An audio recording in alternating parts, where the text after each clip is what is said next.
আগে আগে অল্প কোনে চাই বানাইছে ঠিক আছে এখন একদম এত খাবার নেই দেলা লাগলো তেল দাও উড়ি গেল দেখো না এইখানে খাইছি দাঁড়ে এইখানে থুইছি চাবাও নাকি কিবা ছিরি ছিরি খা আর কই এলে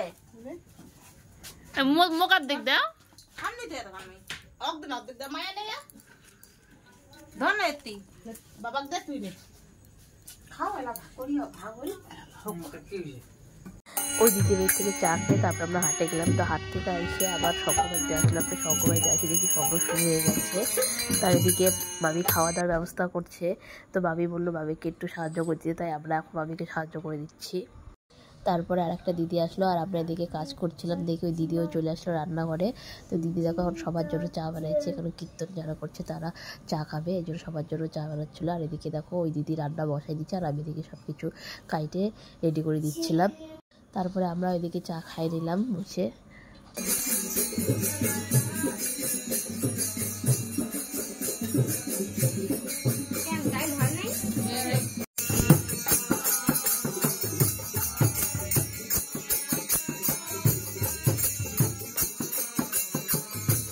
কীর্তন শেষ করে তারপরে দেখো সবাই খাইতে বসে গেছে। তো আমি আর দিদিরা মিলে খাইতে দিচ্ছিলাম। আর দেখো এই দাদাটা অনেক কিছু বলতেছিল, সবাইকে হাসাচ্ছিল।